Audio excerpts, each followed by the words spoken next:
This is Centered, where faith meets everyday life. Our hope is to invite you into a better story, a story where you're made new through Jesus, living with God-given purpose, and experiencing peace, joy, and freedom. Together, we'll explore what it means to keep Jesus at the center of where we live, work, and play, bringing beauty, meaning, and renewal to every part of our lives. Thank you for joining us. Here are your hosts, David and Ben. I almost said good morning. It's not morning. It could be morning when you're listening, but welcome to the Centered Podcast. Yeah, where faith meets everyday life. And I'm really excited. We have Special our very first guest to the podcast, Mr. Paul Church. Hello. Welcome. Happy to be here. We're glad you're here. We were just talking I about feel honored.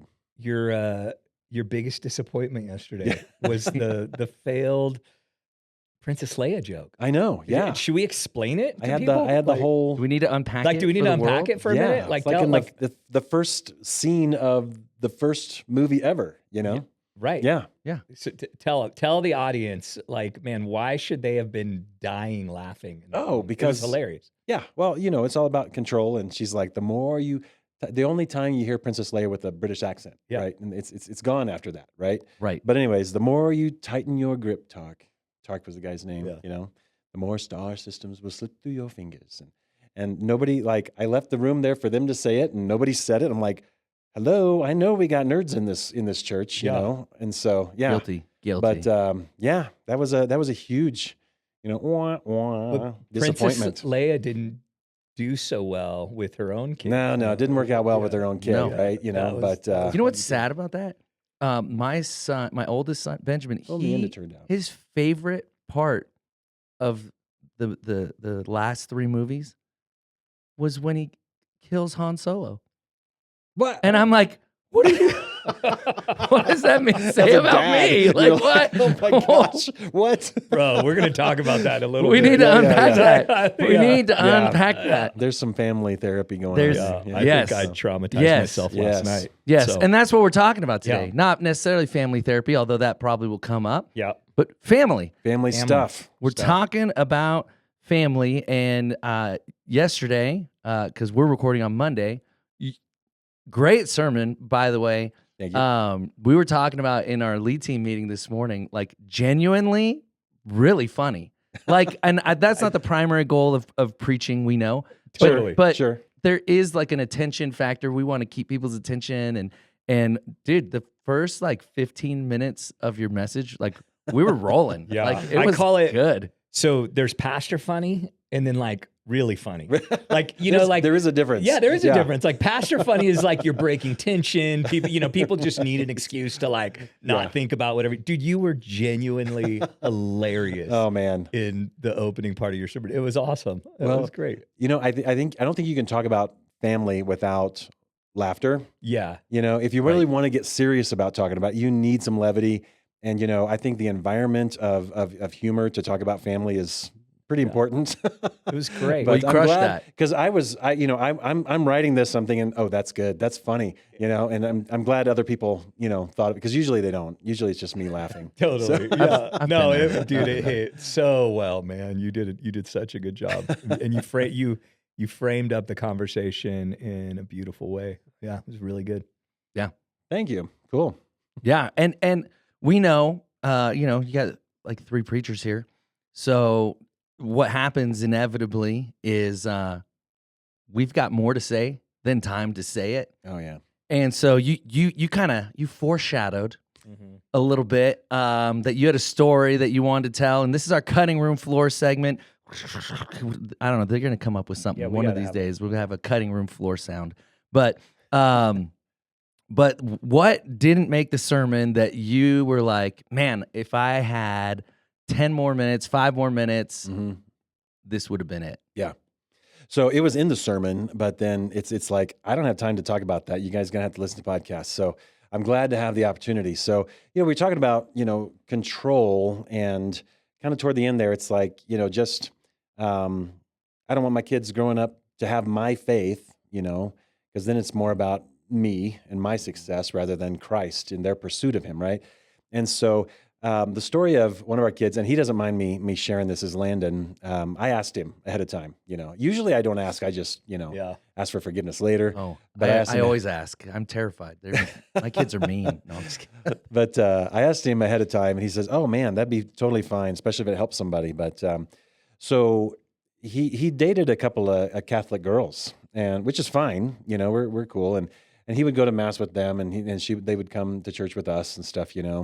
But what really was one of the big kickers in that, as they got more serious, was this Protestant Catholic issue, and they made it work, but it's like it would come up frequently enough, The second one was for other reasons, but the first one in particular was that I'm not going to convert to Catholicism, and she was really wanting him to, and this and that, and back, and vice versa.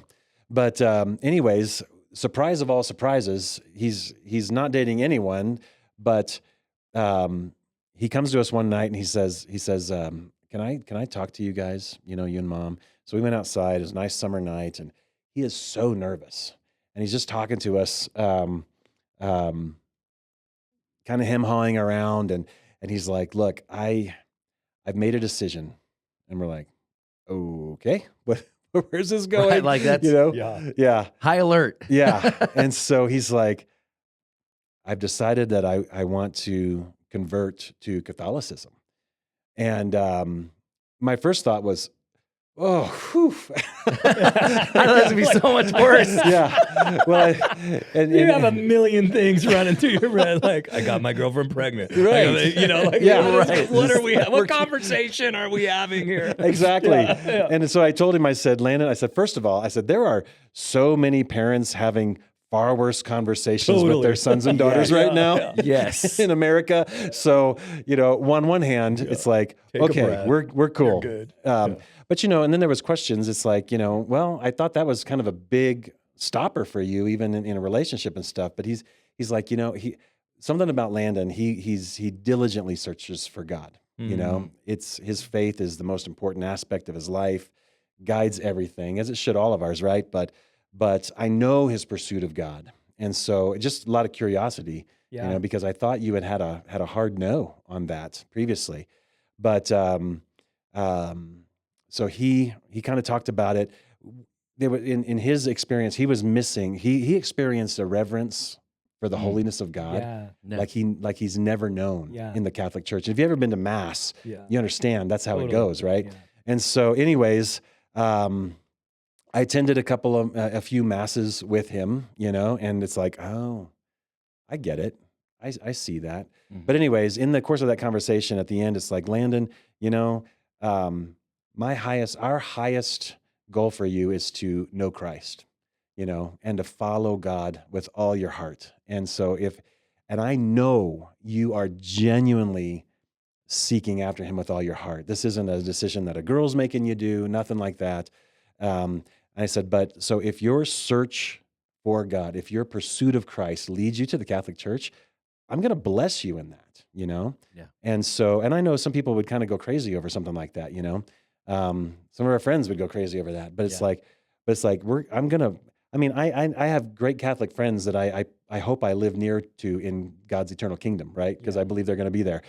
Yeah, absolutely. So there's this, we want to bless you in that and stuff. So then we started kind of, like, we would go with him every once in a while and things. And in the end, he took all of the classes. The next step was to be baptized on Easter Sunday in the Catholic Church. And he decided right then, he's like, because after going through the classes and hearing the theology and stuff like that, he's like, I can't embrace that. Yeah. So it's just too much for me. He's like, but I miss this part of things. And so it's like, well, what do we do? So he decided not to become Catholic, but at the same time, and so he's all in at a great church, and so, but anyway, that piece that, a lot of people would say, no, you can't become Catholic, and try to control that piece of that. And, in the end, that would have stunted his faith. Yeah. I think that could have been a big wedge between him and the Lord if we kind of try, as if we could, try to just intervene, intersect, and just put a wedge there and a blockage there to a theology that, I don't get into, I don't agree with, but at the same time, I know wonderful people who are Catholics. So Yeah. it's like, we're going to bless you in that. Anything we can do to help. Well, and if it didn't drive a wedge between him and God, it certainly could have between him and you. Absolutely. He might just, I mean, And there's we a think connection about between the human two. nature, right? The most likely thing he does is like, forget you, mom and dad. I'm going to do this, dives in head first. And maybe because you didn't give him the freedom to like explore and decide for himself, maybe he goes headlong into something he's not even super comfortable with because pride gets in the way and kind of forces him into an unfortunate, decision. Not Sure. because it's Catholicism, but because it's not the right thing for him. Right. And so like just giving him the space to figure that out for himself Mm-hmm. didn't drive a wedge between, him and you and Vicky. And so, Yeah. yeah. And the thing is, he did figure it out for himself, right? Right. Because he's Yeah. genuinely searching for God. And I have to believe that God has some sort of guidance in that whole thing, Yeah, totally. Yeah. And so Good it's thought. out of my control. It's totally in God's control. God's leading him more than I can ever hope to, And so, and we have an amazing type of relationship. We talk about deep things and stuff. But the cool thing was, it didn't freak me out because we already have conversations about God, right? Yeah.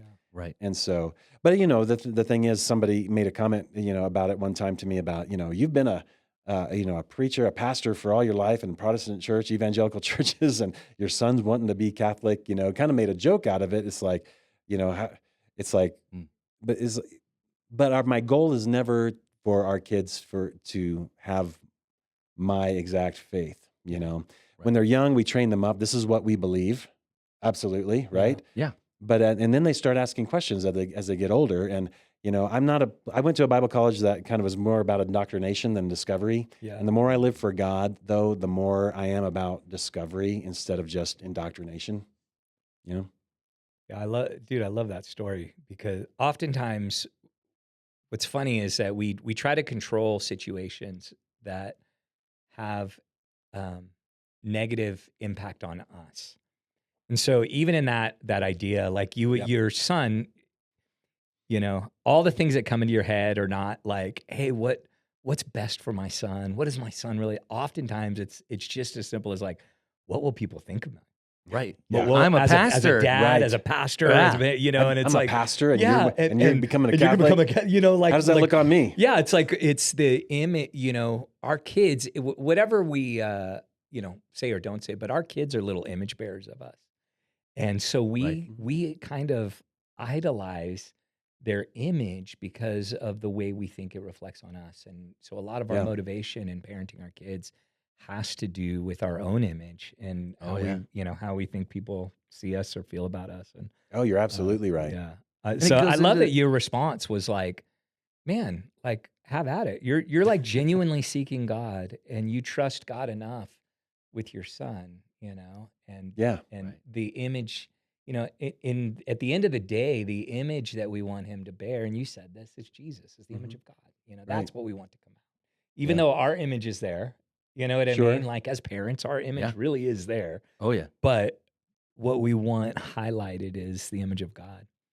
As you were thinking, there's four like primary idols that we idolize. It's comfort, control, success, and approval. And it's funny because out of those four, control's the only one that like is an illusion. Yeah. Right. Yeah. You never really do have control. Like Yeah, you never. just don't. Like you can get comfort. You Right. know what I mean? Mhm. Like You for measure sure, success, you can right? get Yeah. approval. You can achieve success. Yeah. But control's like the No. only one that is just it's an Absolutely. illusion. Like Yeah. you never have it, and the moment you think you do, like something happens to prove otherwise. And, Right. For sure. Yeah, and Yeah. I've experienced that in parenting. So so much. I think it's especially in family situations. Yeah. Control. And there's a lot of people that I think their personalities are geared.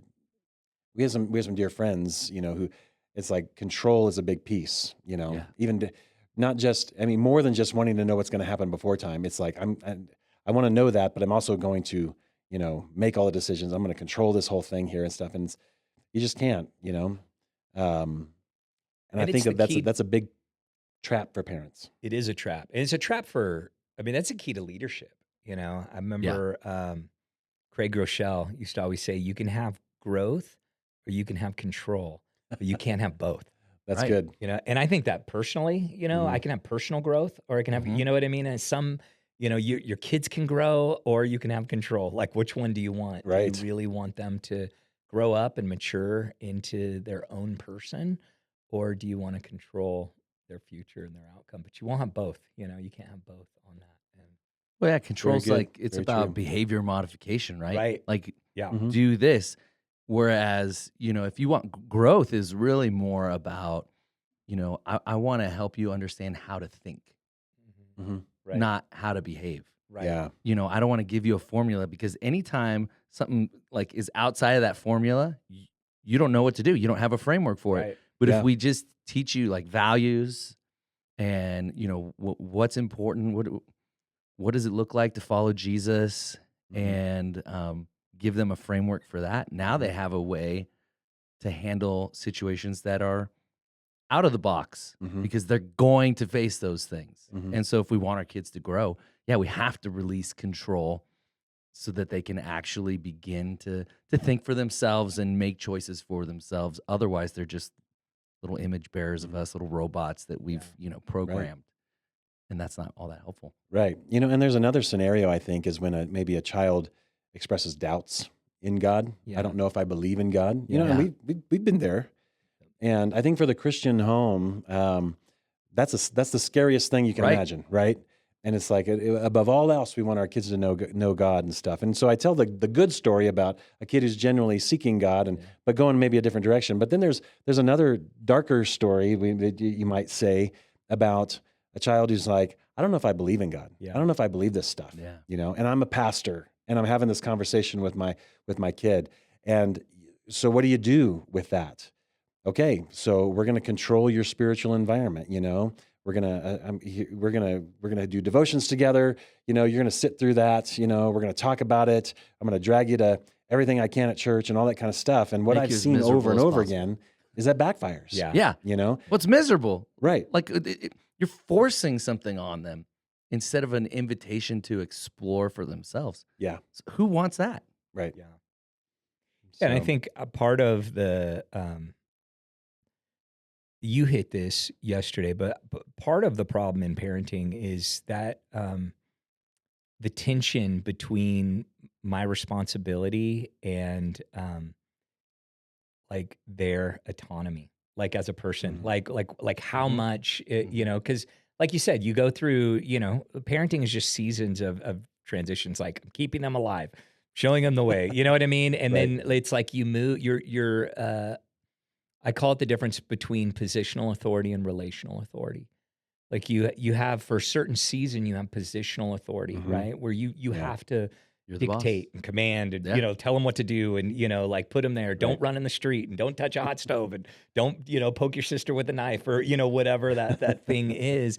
But then at some point you have to transition to relational authority where you become a guide and a sage rather than like an authority figure Exactly. in their life. Right. And that's a hard, man. Like my son's 13, like that's a really weird age because You're in the throes of that transition. yeah, Oh, like yeah. you have both going on. Like Right. there's things I cannot leave my 13-year-old boy to, Right. like just to attend to. But then there's things that I should, Yeah. and let him absolutely. fail and let him experience life in those things. And Yeah. that's just a really, Mhm. man, that's a precarious thing to know as parents. And Yeah. It's hard, man. yeah, it's Yeah. really hard. No, it's And super I'm hard. glad we had the conversation. I'm glad you handled it the way you did because I think you made parents realize they're not alone and that For sure. it's so important to do that in community and have the non-comparison thing. Like have people in your life that won't judge you for the way Right. that you parent. Right. I Yeah. hate being around Mm. self-righteous parents. I hate it. I do. It's like one of my pet peeves. You know what I mean? Because I had both. I had an older daughter. We failed miserably as parents, and then we're doing better with Moses. You know what I mean? But we're post-adult parenting now to make up for some of our like failures in the Right. the beginning stages. Yeah. Uh, Oh, and I've taken some heat for parenting decisions. Oh, Yeah, absolutely. yeah. But Same. I don't. I mean, and when it comes down to it, it's like, well, my kid's more important than your opinion. you know? Right. Yeah, So, yeah, totally. But Right. but it's like, it kind of reminds me of my very first lead pastor position at a church. Wasn't here in Colorado. We went there. It was a church the average age was probably around 70, right? Mm. Used to be a big church, was a small church, about 65 people at the time, just over a series of all kinds of crazy stuff happening. Was down there. And so we're like, okay, what are we going to do with this, what I saw, and I listened to story after story after story, and what I saw there's a lot of these older people in church, wonderful older people, but none of their kids. Like, I went through every person there, on this roster, this list, none of their kids would claim Christianity. Wow. None of their kids would claim to be following Christ. And it's like, what was the deal? Well, the church had a very authoritarian background, and it's just, you can see the evidence of that kind of control, that kind of, just dictating everything. Yeah. It just doesn't work. It doesn't. No. Yeah. No, I understand the heart behind it, is I'm sure is pure. Yeah. But at the same time, it's tragic. And I know it's scary. I know parents are like, but I just can't seem to release that, Yeah. especially today, back I did a little bit about the Gen X thing, growing up in the 80s and stuff. And so, yeah, it's 10 o'clock. Do you know where your kids are? And yeah, Slade, dude. we're That was somewhere so out there. good. Unthinkable now. For Though. all us Gen Xers, Right. we were like, that was my life. It was so amazing, Totally, right? yeah. It's the best time to be Never growing up. happened today. Yeah. But in today's world, it's Yeah. like parents cannot imagine they've already had this and this because it's highly regimented, their bedtime routine, and they're sound asleep by 10 o'clock. Yeah. And so then you throw in, eternal destinies in these these kind of conversations. It's Really like, tight no, I'm grip, gonna man. Yeah. It's Yeah. like it's like the Find My for heaven or hell. You know what I mean? Life 360. Find my yeah. eternal Yeah, destination. Life 360 for heaven or hell, whatever. Yeah. Yeah, it doesn't work. Yeah, kids, that needs to be our goal, is that they become image bearers of God and not us, and For sure. find their own faith. I think that's so good. It's so hard, and parents, parents have a the problem with parenting is that parents were parented wrong.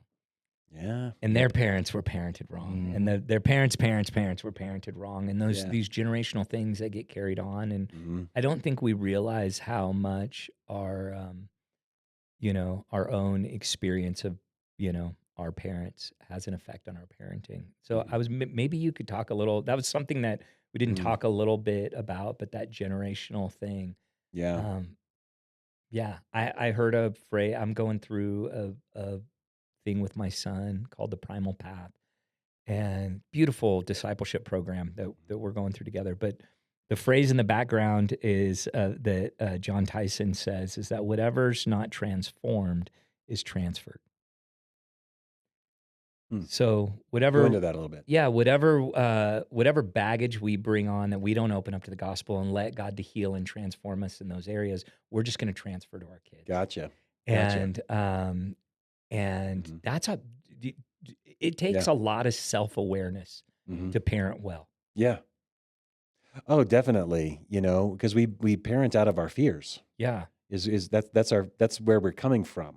I have a fear of them, getting lost. So, that's back in the day, I don't see it anymore, but used to see kids on leaches. Right. That At the kind of mall. thing, Yeah, I remember that. But you don't go parent- to That was either. short-lived. Yeah, yeah. Thank God, right? Yeah. But we parent out of our fears. Yeah. Typically, my parents did. Their parents before that did, and however that fleshes out with the parent, and that's the thing. Yes, we've been parented wrong. We have parented wrong because there is no textbook, and I think I'm kind of paraphrasing what I said yesterday was you just can't show kids or teach kids how to grow from a textbook. There is no manual. Yeah. So it's all trial and error. And by the time you have a fourth kid, it's like us, we had fourth kid, we think, oh, we're pros at this. No, she's totally different. And so, so it's the first time we parented that kid. And so, but I think there's principle. And so I think with the, like yesterday, you're giving freedom for that kind of a talk yesterday, to come from church, come from community, that we can help one another. Here's some biblical truth, when it comes to parenting, and even as an approach and stuff, that, we can trust God. We really can trust God. And so I have noticed, and you've probably seen this trend too, that it can get a little better with each generation. Like my grandpa church was pretty hard with my dad, and but my dad he wasn't hard, but he wasn't easy either, and stuff. And I tried less to be hard. less hard. Yeah. He was less hard, And Same. then, I had experience the same. and then you try to learn from those mistakes and stuff, but then you just invent your own mistakes Totally. as well. Right. But I think the biggest issue is we parent from our fears. Yeah. But I think too, like, you think about, I think it's 1 John, perfect love has no fear. So, and that's really talking about our relationship with God. Mm-hmm. But if we're back to the transformed, whatever is not transformed is transferred. If we are transformed in the way that we love, and we don't have this like fearful relationship with God, from that comes the trust that you're able to extend a Landon to explore for himself. Yeah. And to it just releases so much of those parental fears. Like they're still there, Yeah. like quite honestly, but it gives me just enough confidence to trust God with it, Right. and to trust him with my kids. And so Yeah. I That's think that's kind of huge. in the back of my mind, it's like, man, I think the best thing we can do for our kids is be healthy humans. Yeah. And then like the more we're healthy humans, Mhm. like the more we're going to release our kids to become that as well. And so often, like I hear parenting techniques like, oh, you just apply, you know what I mean? Like Right. apply this, and it's like, yeah, that works when you're thinking well and you're level-headed and your own stuff is all dealt, like it works in those situations. But when you have the two kids arguing and it's annoying, you've had a long day and you know what I mean? And you're just like, stop, like it's like, You're not supposed to do that. yeah, I you're was not told. supposed to do that apparently. Never. Yeah, if you're listening, I'm raising my hands between Right. two females trying to figure out the world. I knew it was like I heard this dun dun dun. Totally. happen, and I was like, oh no.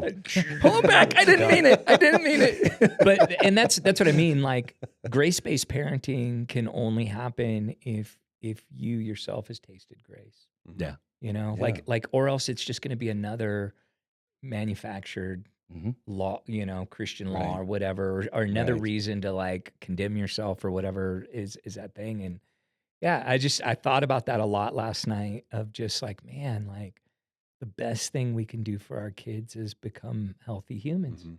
Absolutely. become healthy men and healthy women, for moms. And Right. it's just, It's good. I've seen another thing, Vicky, my wife, she's a preschool teacher, so she sees us a lot. I learned a lot about it from her. You've heard of the gentle parenting yeah. thing? No. And so in its extreme form, I guess it's like, oh my gosh, this is crazy. Can I talk about that here on the podcast? But You can but talk about uh, crazy things. it's like, if there's real. something, I can see, you're having a feeling, let's sit here, let's process, let's do this and stuff. And I think it's important to talk through all of those kind of things. But I think there's this middle road, that where real life is, Yeah. where we're not like tight-fisted controlling everything. But I think that the extreme form of gentle parenting that I'm sure a lot of listeners are aware of that's another form of control, and it comes from our Yeah. You're trying to our manipulate the unwholeness. situation. Yeah. I mean, basically you're trying to create something that's not real. Exactly. Yes. Something that really doesn't work in real Yeah, life, and it comes yeah. from our own sense of not being healthy, Yeah. and so we're transferring the baggage, Totally. Yeah. That was, man, there's so much to talk about. There is. Oh, I man, know. there's so well, much I'm to like, talk look, about. hey This guys, is an this is gonna be a endless 4-hour conversation. podcast, unless we go to segment number Unless- 2, which is we have the drop just for funsies. Here it is. Just for funsies. You'll hear it in the podcast. I know. Right. Paul's like, It's what? there. Right. It's They'll there. It they'll really add is. it. It's great. Oh, It's yeah. great. I haven't even heard it yet. Yeah, it's I need to great. go I listened It's to great. Yeah. Okay, so first, I want to apologize, Paul, because I did the thing that you said in your sermon. Do not do this. You said, don't do, not this. The other thing you said Not the not to hand do, thing. not the hand thing. The other thing you said not to do, which was don't ask my kids what it was like You did? growing up with me as a dad. So I did it for each of us. You don't have any comments, do you? Nice. Oh no, Nice, I nice. do. Oh, I do. love it. I And love it. yours are going to be last because you have adult children, so Yeah. theirs are more articulate, thoughtful, and longer. Of course they are. So Yeah. I'll start with Moses for David, and I don't have your daughter's contact info, or I would she have would've I would have given you loved a to book. to ask her, but I made sure I snagged Moses right after service, and I was like, okay, tell me, what is it like growing up with your dad as your dad? So here's I'm texting here's my what he daughter said. that right now. Yeah. Maybe she'll respond quickly. That would be great. He said, one, it's fun. Hey, that's not so bad. So that's a good start. Yeah. There you You go. know, he said then, my dad's a pastor, so I learn a lot about God, cool. which is good. And then he said, I said, give me a little more. Like, I was like, even if you got something funny, that's okay too. Whatever. He goes, he's addicted to tennis. So I watch a lot of tennis. There's a lot of tennis in our house. I love he went with addicted. Yeah. No, he didn't went even, hard. Not even he likes you, dude. No, He just straight into addiction. Addicted. Yeah. Wow. He Okay. labeled it. Yeah. Yeah. So I don't know how do you respond? I think it's great. I think, yeah. He's like, I am addicted. I love that. So, have we talked about this here? My son is like jealous. So I follow an American tennis player. I started following him when he was like 18 years old, and he's 24 now. So like I followed him up the ranks and whatever. Yeah. I don't think we've talked about this. Yeah, his name's Taylor Fritz. And so Moses is like legitimately jealous of like Taylor. Like he's like he'll say things at the dinner table. Like one time he's like, he's the son you wish you never, or that you never had, that you wish you had. And like he's like, awesome. he's like totally thrown that around. And he's like 70% kidding.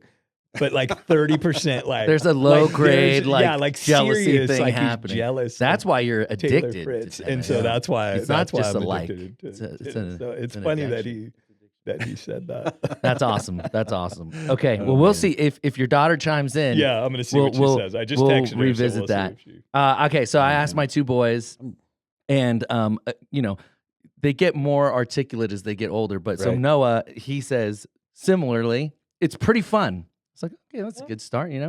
He said that he likes that I understand like his terms generation, like in terms of the way they talk. Oh, Yeah. Like so you're like a you hip know, dad. so like yeah, Right, there I'm you cool go. apparently. Cool. And I don't know, every that time I try that, my kids say stop. yeah. like Just no, don't stop. even try. Neither of my Dad. kids think that Oh, about me. gosh. and then the last thing he said was he's a lot like me, and so he's like that's really pretty cool. That's pretty fun. And so I was like, okay, that's really nice. I did ask both my kids were nice, and so I had to ask them like, well, okay, what's hard about being my son? And he said this one kind of got me. I was like, oh, he said you work a lot, and I was like, oh. Okay. Okay. It's like you got a lot of responsibilities at the church, and you've got other stuff going on too, and so you work a lot, and so sometimes that's hard. And I was like, okay, that one stung a little. Like honestly, I was like, oh Yeah. man, I thought I've insulated you from that because I get home, and I'm like, I'm home. I try to be present. I mean, Yeah. the phone is still a barrier, and but I try to be home, and then 10 o'clock hits, and I work. Yeah. And after they're in bed, or now they're not in bed yeah. as often, but Yeah. so that one stung a little. Benjamin, so a little older, 14, slightly more thoughtful answer. He said 3 things. He said you're supportive, that you're able to talk to me about anything, Nice. and that you always keep it real. Mm. And I was Perfect. like, okay, like those, like I was Great. like, wow, Dang, I'm- that's I'm pretty feeling- glowing reviews I'm right feeling there. good, good. So then I was like, okay, that's a little too nice though. Like, what's hard? And even the thing he said that was hard, I was like, I feel really good. He's like, you're right a lot more than I am, and that's really Whoa, frustrating. you need to write that Whoa. down. I know. I was Yeah. like, Dude. I'm getting that on a You need to T-shirt. frame it, or- put it over his bed. That's like every parent's dream for their Yeah. kids to see. I was You're like, right. wow. More than I am. Yeah. Benjamin. It was. He leaves me lots of notes in my office. He's never left that one. A sticky note or on my whiteboard, nothing like that. My notes are just asking for money. So that was pretty good. Yeah. All right, so now Paul. Oh, so gosh. yours are a little longer. Reviews. I'm really a little bit like, oh man, What are they going to say? So I texted Dayton first because I know Dayton. That's the one I'm scared the most about. I know, and that's why I texted him first also. But I also am closest with Dayton. I've actually had the opportunity. Your kids are great. I've had the opportunity to work with 3 out of the 4 in some context. And then, I joke around with Morgan and, she's trouble. That's what I tell her. Yes, but anyways, so this is Dayton. He goes, well, first of all, it took him over 24 hours to respond to me. And in that, I started to think, like, he's not going to get back to me. So I had to text Maddie afterwards. But so here's what he said. He did get back to me. He goes, I would love to sit here and roast him with the laughing, crying emoji. But truth be told, and he uses your first thing. He says, Paul. He does that. Did a great job of keeping his work at work. And by that, I mean he wasn't preaching at us 24/7 and using every moment as a preaching moment. He let us make mistakes, and he let us learn some lessons on our own while also offering wisdom and setting a great example for being Christ-like. I will say, however... I was feeling good. I thought this was interesting. No, this is an interesting comment, actually, that pastors are some of the goofiest people around. He busted on the 3 of us. Like... It's all of us. I know. I don't disagree with that. He's not wrong. Disagree with that. He's not wrong. He says, in a sense, that they know how to make people laugh and bring a good time with them wherever they go. And Paul is definitely no exception to that, unless he's out having strokes or cutting his hand open. That's not very fun, he says. So, oh man. Yeah, I can't be an emergency contact because I typically am. You're the one in the emergency. You're Dude, that's an a emergency. great. I think that's a great. Yeah, I'm like, okay, we're off to a good start. That was a good start. And then I texted Maddie out of my panic that Dayton's never going to get back to me, and so she actually got together with Landon and they listed some things. Not surprised. Maddie will think it out. She's going to. She's a collaborator too. Yeah, she's on it. Yeah. So she gave me like bullet points, a bunch of them. Yeah. You'd know he was coming down the street, 80s rock music blasting with his windows rolled down. That's it. I am that guy. Yeah. I am sorry. I'm not sorry. I am that guy. You shouldn't be. Yeah. 80s is good. Right. 80s music's great. I'm a 90s. Hair bands. I'm a 90s guy. I like all of it. Yeah. No, I'm all that. Well, I'm 80s hair as long bands. as it's not Pearl country. Jam, Maxbox 20. That's like my. Yeah. Okay, after he would pay a bill, he would play another one, Bites the Dust, throughout the house.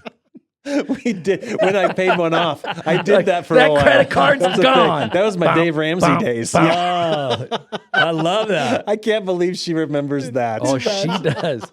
And this came up earlier, so this is where I got this. He was always singing sometimes the same line over and over again. Yeah, I have a defect with that.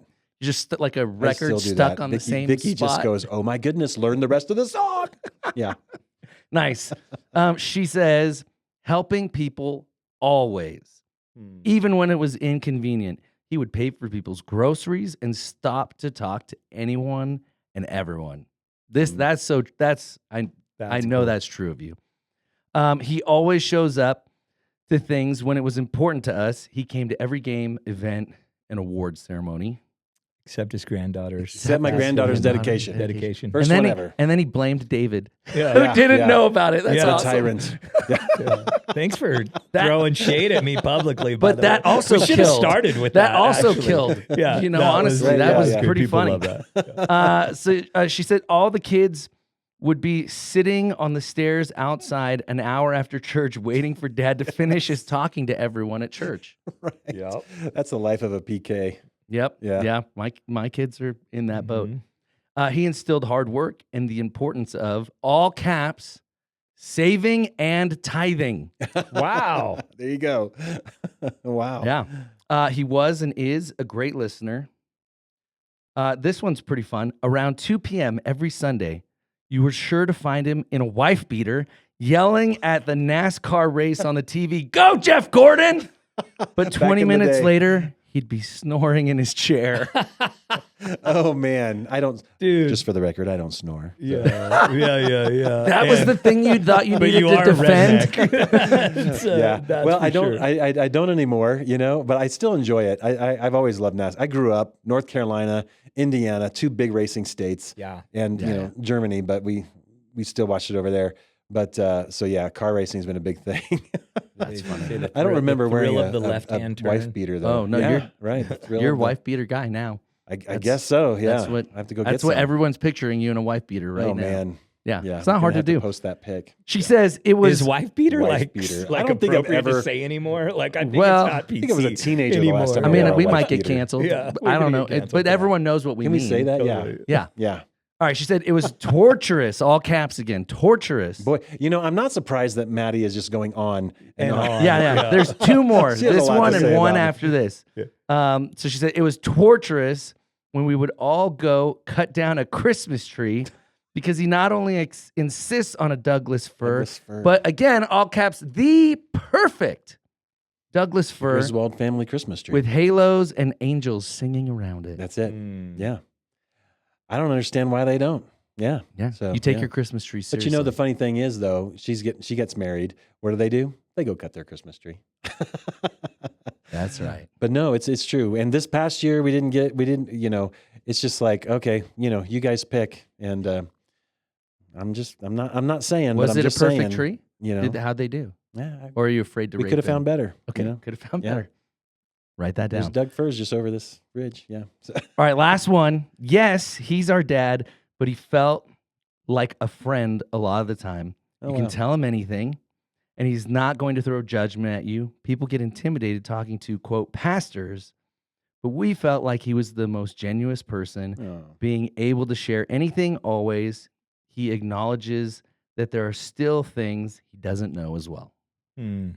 Oh, Yeah, I think that's man, that pretty feels pretty good. spectacular. Yeah. Yeah. Cool. Right. Yeah. It's like, man, I thought my list was good. That was I just got addicted to tennis, so I know. He's like, did she respond? I Come need on, something like, more. come on, Give me Julia. something. Yeah. Give me something. Dang.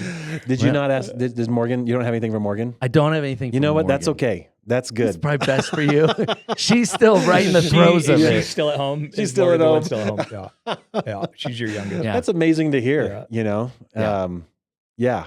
Because I've never asked them that kind You're of not question. going to, and you actually told us we're not allowed to. So right. So Yeah. I What'd you do? naturally the You did first it thing I anyway. did was Anyway. like, naturally. you said it, and I'm I got counting my on phone you. out and started Started texting texting. Dayton immediately. Like just for funsies. Yep, just for funsies. Just for funsies. That's cool, man. It's funny how our little like family quirks and traditions, how much it has an impact, on Yeah. our kids and our kids' experience of the home and all of that.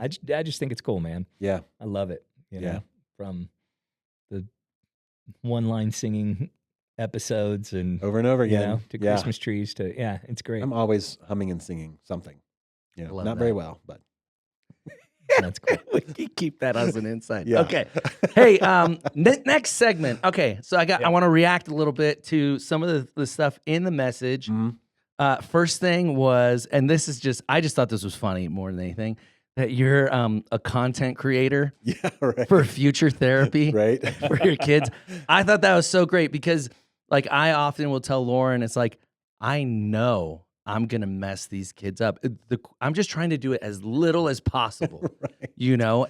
And so like what I thought it was a great way to, like, with humor, give people permission, or almost like that, like, understanding, like, perfection is not real. Yeah. Right. You're not going to handle this perfectly. You're gonna make mistakes, and, like, just kind of accept it. Yeah. And so, yeah, I thought that was, like, it was a really well done way to just give us permission to, like, it's okay to not be perfect. Lighten up. Yeah. Yeah. Embrace your weird. Yeah. Yeah, I mean, I think, that was hilarious. But on a serious note, it gave permission for people to say sorry to their kids and to be honest about Yeah. where they fall short. And I think some of the best parenting comes from apologizing for bad moments. Yeah. Oh man, You know, for where you handled something wrong or you misstep or for sure. focused. And I started when I knew I was having a conversation or Moses was trying to have a conversation with me, and I was distracted and I wasn't really responsive. I started in those moments to like recognize that, Mm-hmm.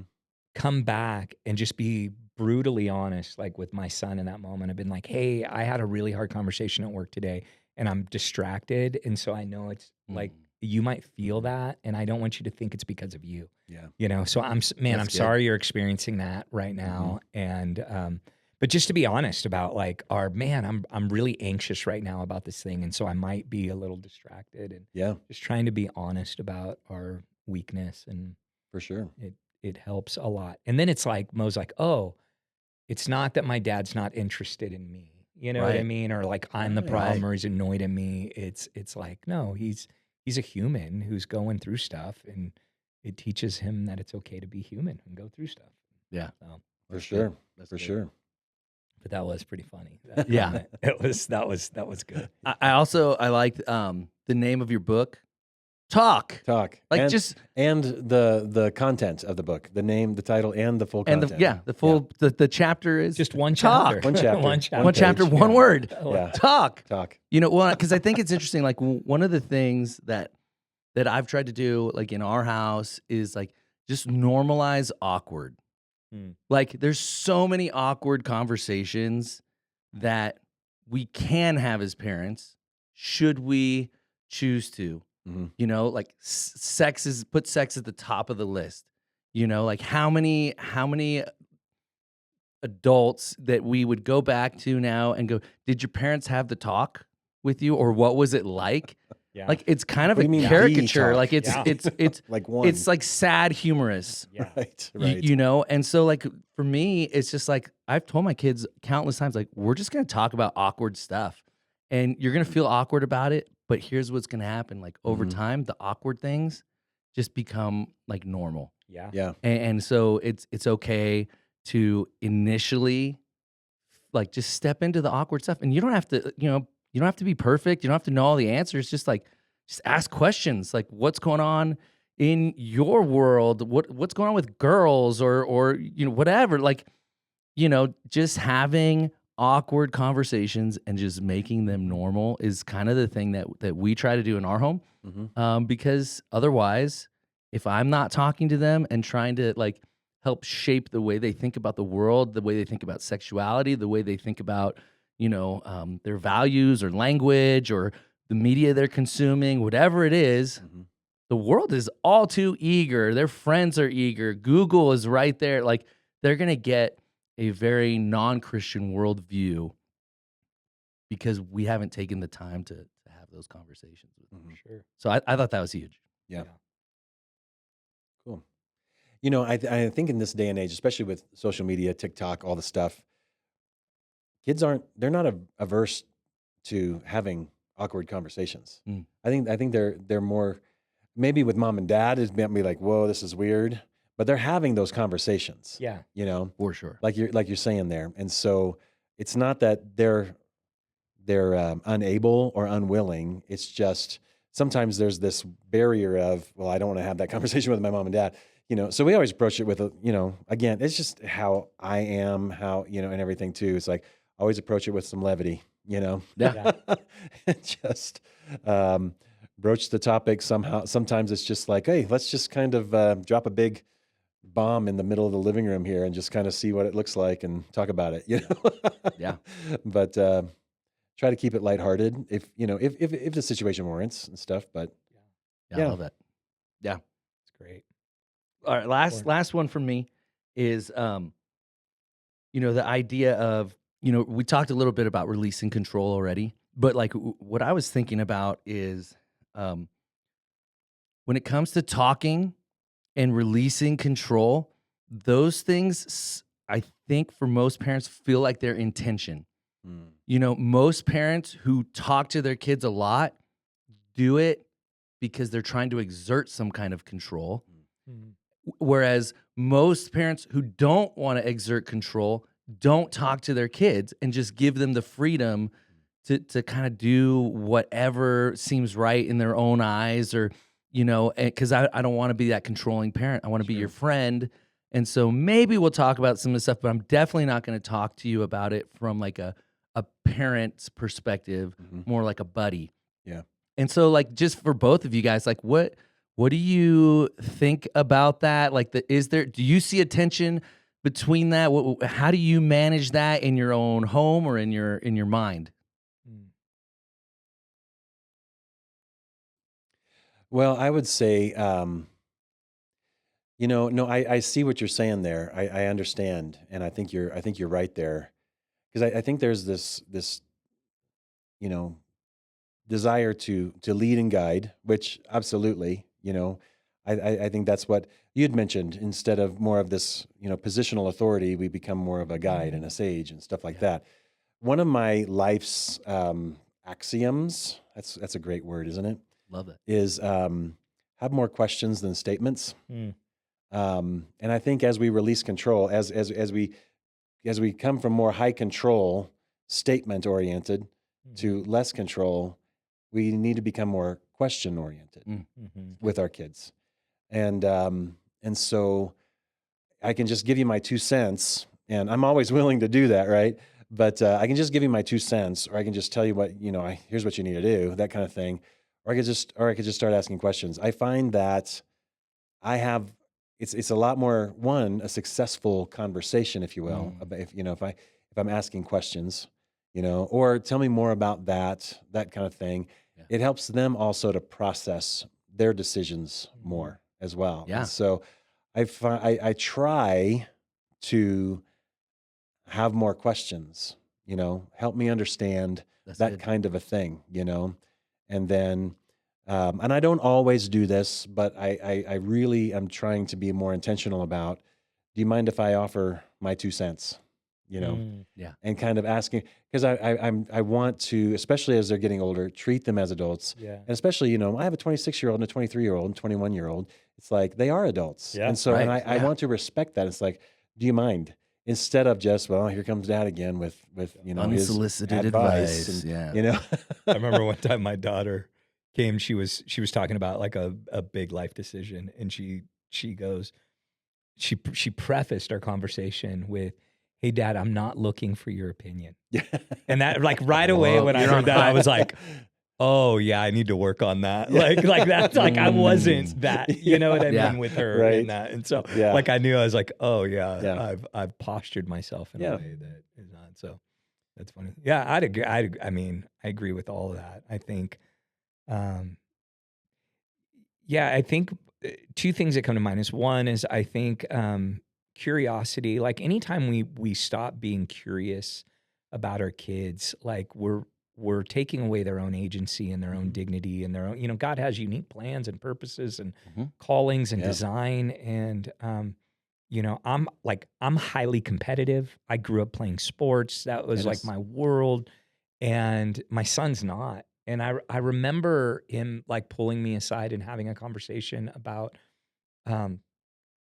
he was having a conversation that I knew he thought I was going to be disappointed in him in. Yeah. And it was a conversation of like, "Hey Dad, I just don't think I'm an athlete." And that was a conversation. And he was mature, sat me down. Like, he was in his second year of basketball and getting towards the end of the year, and, signups and stuff like that. And he was just like, I don't think I'm going to sign up for it again.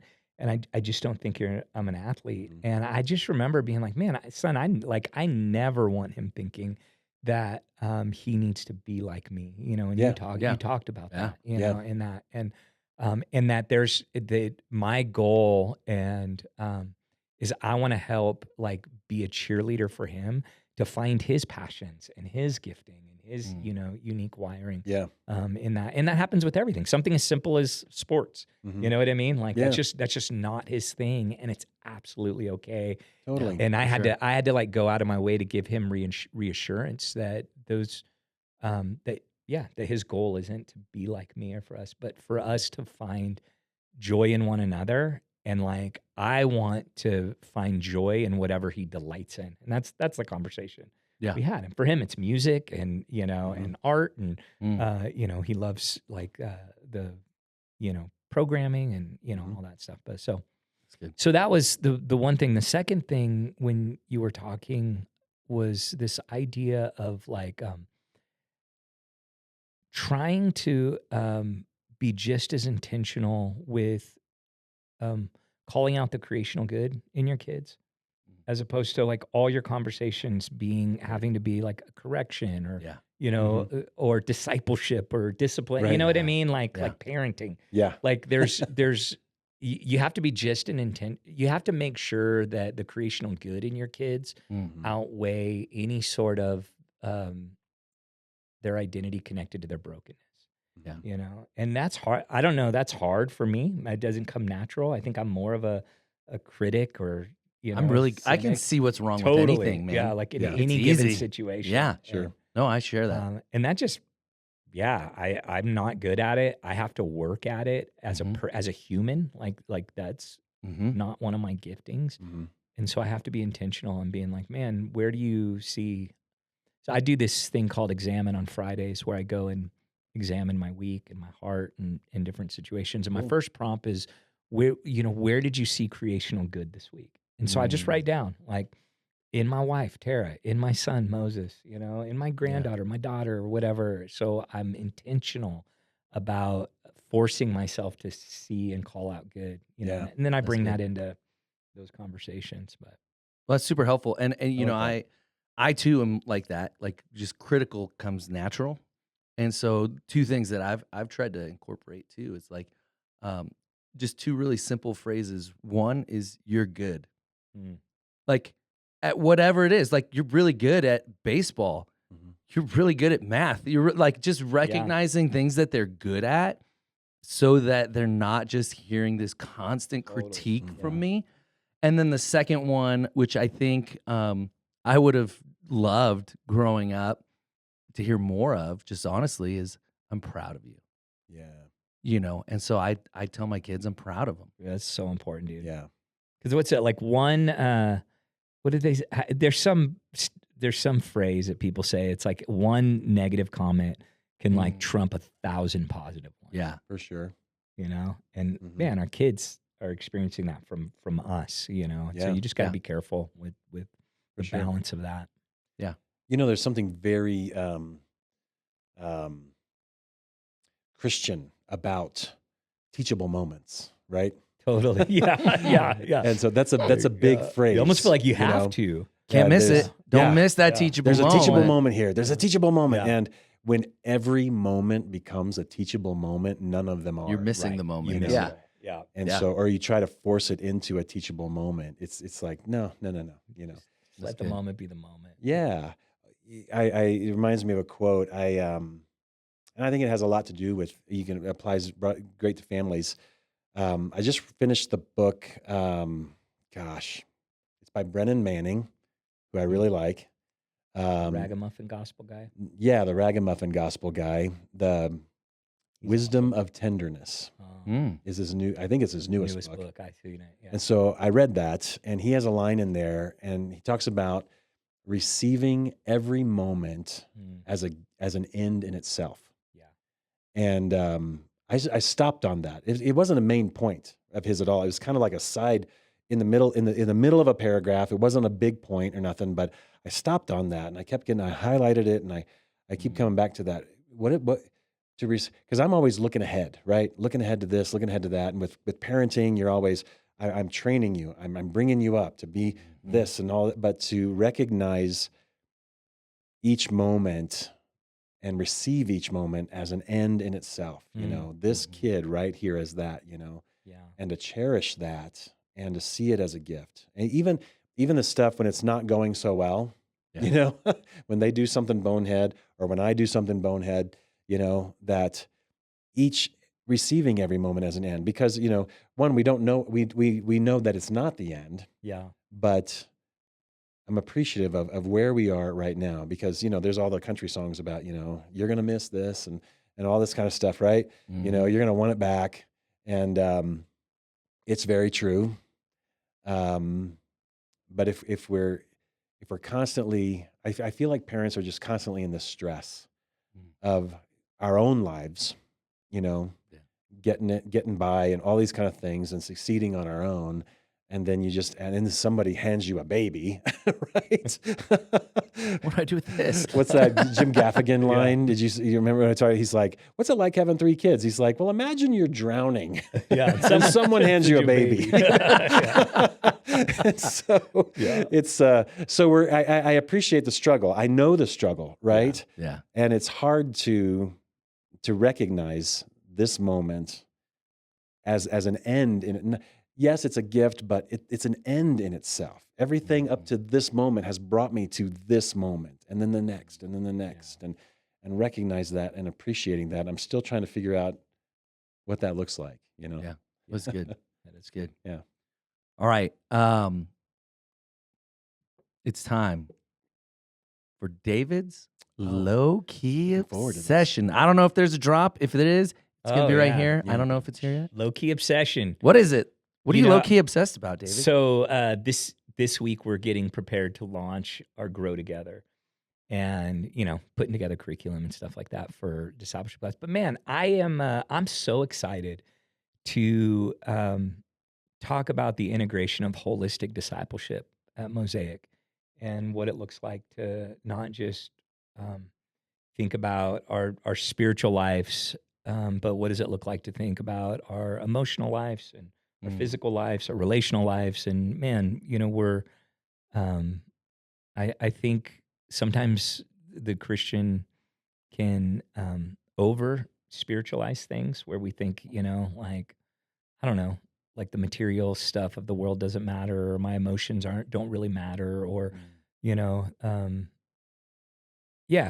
so I'm just excited to start giving people a bigger picture of what holistic discipleship looks like, and Cool. hopefully some practical tools on helping us.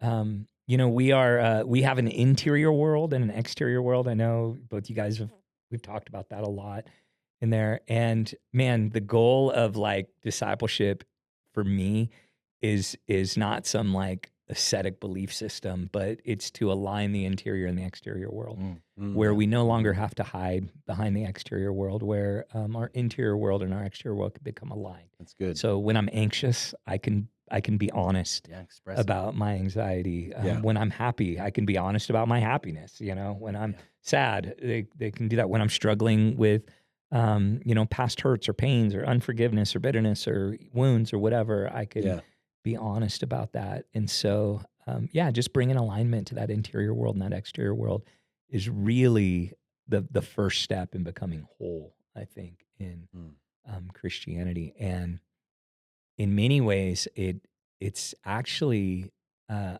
think, what the generations after us, Millennial and Z generation, is responding to the most is not being able to make sense of the interior and exterior world. The word for it is hypocrisy, right? Acting, putting on a facade. And I think that's why many people have walked away from the church, is because we know too much about the human condition, and it just didn't line up with a lot of the religious rhetoric that was going on. And so I just want to bring, clear and thoughtful conversations into people's lives. And so I'm obsessed with that right now. It just seems like honesty, right? That's, at the core of what you're talking about.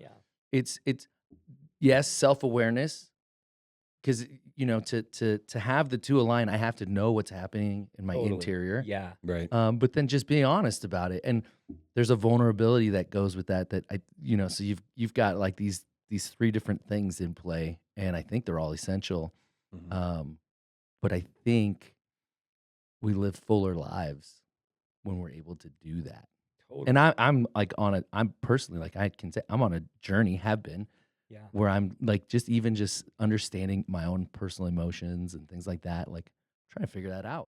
All right, last segment, and it's in real life. And so, Paul, okay, you said something in your sermon. I was like, yep, that's exactly what the podcast is all about. You said if it's connected to real life, it sticks. There you go. And I was just like, man, that's so good. Our kids aren't going to remember or respond to more accurately. They might remember our rules, but they're not going to respond to them the way that we hope that they will more often than not. But they do remember our stories. They do remember when we connect things to real life, when we're just honest. I mean, some of the things that we're hoping that grow together will, like, if we can parent where our interior and exterior worlds line up, like, man, so good. So you gave us 5 things, and I was thinking, okay, maybe we each just pick one of these 5 things, or you can go off the board, but that you find the most challenging, and kind of just talk us through that. So here are the 5 things that you gave us, 5 helpful ways to bring God's presence into our parenting practically. 1, the illusion of the perfect family. You got to let it go. Yeah. Let that go. The thief of distractions, the trap of comparison, the darkness of isolation, and the futility of control. So let's start with Paul. Which one's the hardest for you to let go of? Various ones in different degrees. The perfect family, it's like, no, gave that up a long time ago. But You have 4 kids. How could you have? Right. How could you pull that off? That's like right. Yeah. But honestly, probably the distraction piece. We have 2 jobs, 3 LLCs, we all self-employed, that kind of stuff.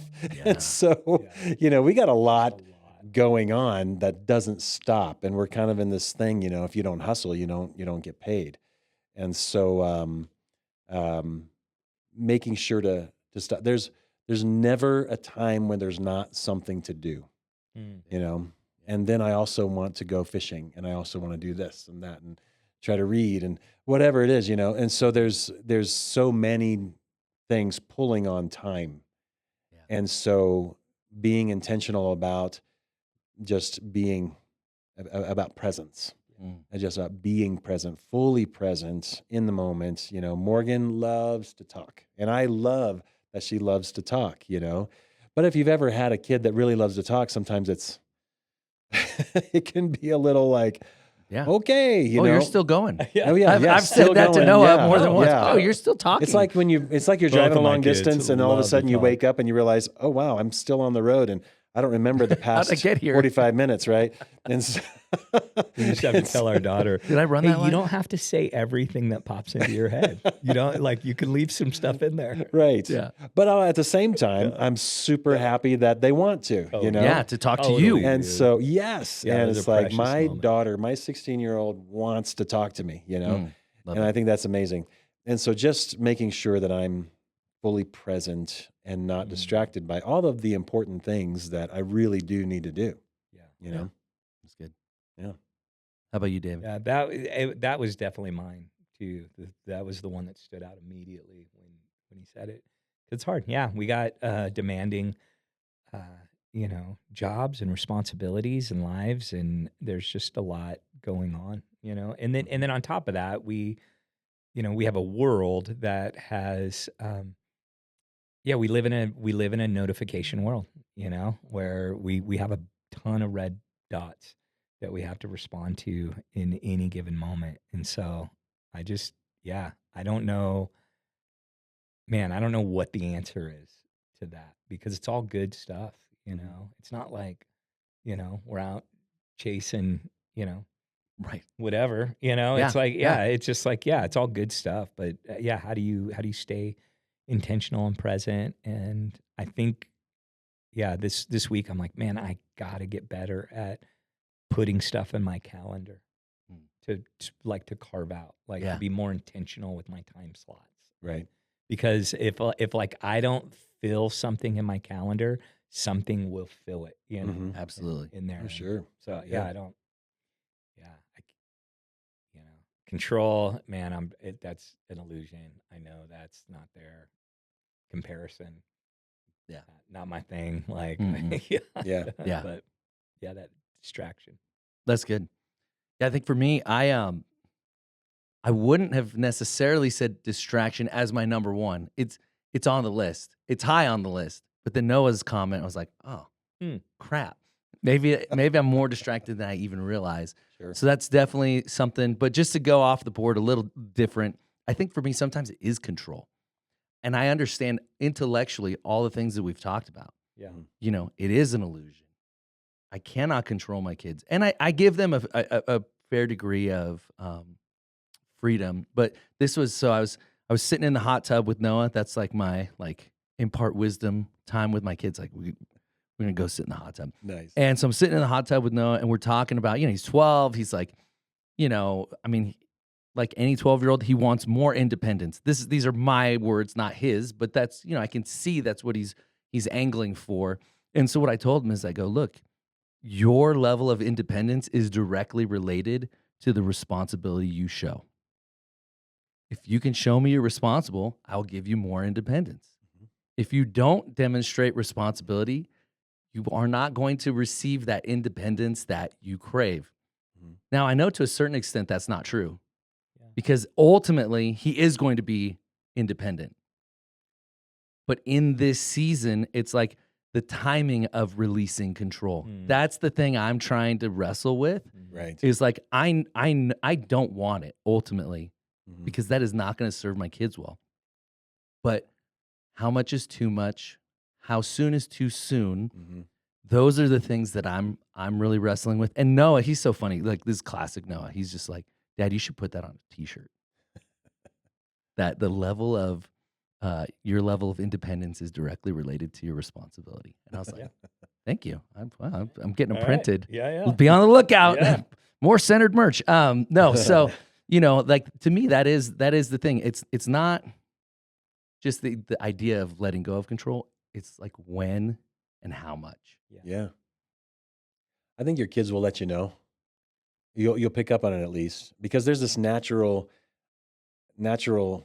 desire to push away and leave it. And we think of it, oh, they don't love me, or we think there's some bad thing. But no, it's a very natural thing for them to desire to do more on their own.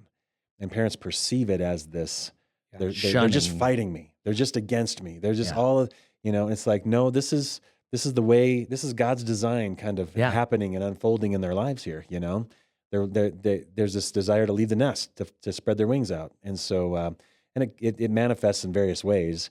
And so I think you can take your cues from your kids. Yeah. But I think it's wise to start with, show me responsibility. With phones, we were doing that, you know? Yeah. And so, and that was actually the topic of there you go. At hand is, you know, the show phone. Me you're responsible. Show me you're responsible, and I'd be happy to that's when the phone will be yours. Yeah. You know, and ours was, so I have a daughter and a son, was dating. Yeah. You know, so like having that, like, when, you know, what's the appropriate age? You start letting your daughter date, you know, and it's going to be different for my daughter. I don't have a daughter, so 12? My son. 7? No. I don't know. I'm kidding. 36. I know that's like, the real answer is like so much older. Yeah, right. Yeah. But that was the real one of control that we had to like, you know, really wrestle through. And what does that look like? And I do think it's about each kid's different. You know, it's not like, oh, you can do it at this age. It's like, well, yeah, like my daughter, we would never have left her home alone at 12. You know, she'd burn the house down. That's just who she is. And my son, like, we could leave him home and he'll like have paid the mortgage and, you know, clean the wind, like cleaned up back. Yeah, another one bites the dust. He's like, you got know, dinner ready for you. He's like, that's awesome. He's really responsible. It was just, two different, you know. That's good. And then you see, you know, the kids might say, well, it's unfair because you didn't do that for me, or you did different for me. And it's like, we sure did do different, you know? And so here's why. Yeah, my daughter's so jealous of my son, like how we're raising him. I'm like, it's no doubt, so right? different. Yeah. Yeah, that's funny. That's funny.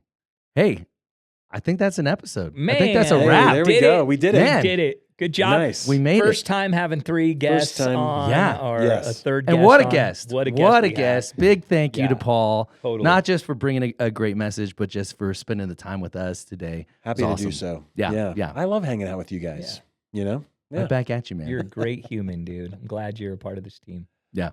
Me too. Me too. So everyone, hey, thank you for watching, listening, however you're consuming. Subscribe. Yes, yes. Please please share subscribe. with your friends. And I would say this 5 too. stars like, only. 5 it would be stars. really great to get a review from you. Now, if you love us, 5 stars. Totally. Man, There you go. 5 stars. if you don't love us, Man, go to subscribe a different you love podcast. and yeah, review them. go review a different podcast if you don't love us. But if you do love us, man, give us a review. We'd love to hear your comments, or you can email us in at info@welcometomosaic.com. We'd love to just continue the conversation, interact with you guys. I think YouTube's great for comments too, so you can drop comments in there. I think Spotify works too. So, we need to get a Centered podcast account, we do have one. like email account. Oh, an email. Email. Oh, yeah. I was like, that's how they're watching. Centered. dude. Welcome to Mosaic. Yeah, come on. Yeah, We need we'll to work up- on we're gonna that. up it. We'll We're work gonna on do that. Official email address. I'm just suggesting. Yeah, we're gonna get constantly a Centered upping our Instagram game. page. We gotta do it all. Yeah, if you don't whole like thing. the podcast, email into no one cares at. No, I'm just kidding. It's on Ben, so if you don't like it, Church at Yeah, welcometomosaic.com. let me know. I'd be happy to let Ben know. Yeah. Oh man. Hey, thank you so much, man. We love you guys, and man, thank you again, Paul. Appreciate you, man. Thank you. Thanks for listening to Centered. Be sure to subscribe, leave a review, and share this episode with a friend. You can listen to Centered on your favorite podcast platform or watch on YouTube. To learn more about Mosaic or connect further, visit us online at welcometomosaic.com. See you next week.